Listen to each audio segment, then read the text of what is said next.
我连呀！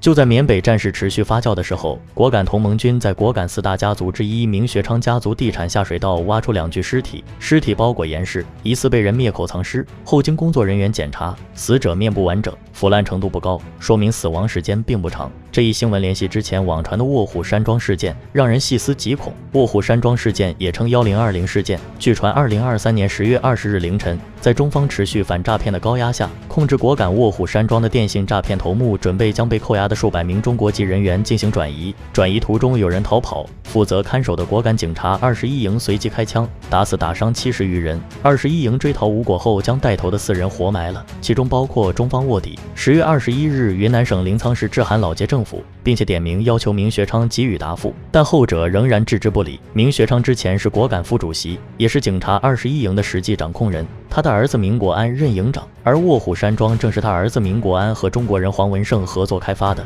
明家出地皮，由黄文胜、陈昌飞等人出资建设，早期是一个娱乐场所，经营赌场、酒店等一系列娱乐项目。2019年，名义上以3600万的价格把其中4栋楼转给了福建电诈老板傅文斌。从传出的买卖协议上，我们也能看到这一点。从此，卧虎山庄变成了名副其实的诈骗集中营，甚至还有人体器官买卖。卧虎山庄表面上由傅文斌经营，明国安充当保护伞，双方共同分成诈骗利益。卧虎山庄事件后第7天，缅北冲突爆发，同盟军打着反电诈的旗号，誓言收复果敢。与此同时，中方紧急派大使与闵昂莱军政府沟通，并且明确要求年底之前彻底清剿缅北的电诈园区。根据平安果敢的最新报道，在果敢当地政府、自治区驻军、地区警察等部门协同行动下，果敢老街地区的诈骗园区正在逐步被取缔，大批中国籍人员被分批移交中国警方。10月30日，缅甸政府委派军方专项对卧虎山庄涉诈团伙进行搜捕，当天就在卧虎山庄抓捕了700余名涉诈人员。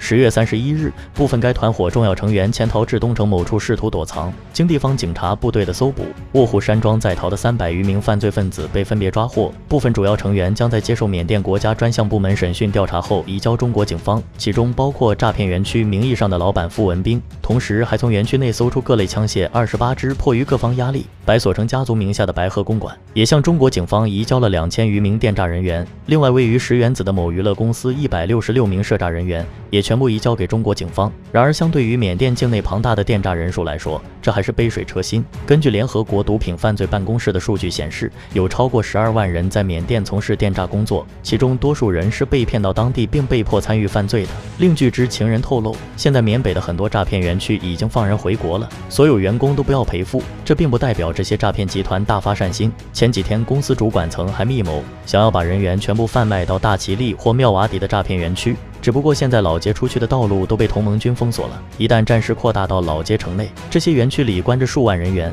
有可能引起重大伤亡。到时别说4大家族武装，连缅甸军政府都不敢承担这个责任。这些园区老板或主管这些年做电诈，少的也赚了几十亿，所以前几天有些想通的电诈老板花高价坐缅军的直升机逃走了。当然还有一些顽抗分子想试图把人转移到柬埔寨去，要是真的被他们得逞，很多被胁迫的人可能这辈子都回不了家了。从最新战况来看，同盟军已经到达老街东区了。同盟军发言人也表示将尽快收复老街地区，但另一方面必须引起我方高度重视的是同盟军方面或者4大家族方面能否确保所有园区内中国籍人员安全。毕竟不是所有电诈头目都能良心发现的，他们为了保命，防止日后被审判和清算，像1020这样杀人灭口的恶性事件也是有可能再度发生的。因此介于当前局势，最重要的有3点：一是果敢方面在确保我方人员安全前提下，应尽快明令解散所有园区人员，并将涉案人员移交中国警方；二是同盟军方面应尽快确认被害人员身份，并严守老街周围出入道口，防止电诈人员转移；三是闵昂莱军政府必须下决心铲除缅甸境内的所有电诈园区，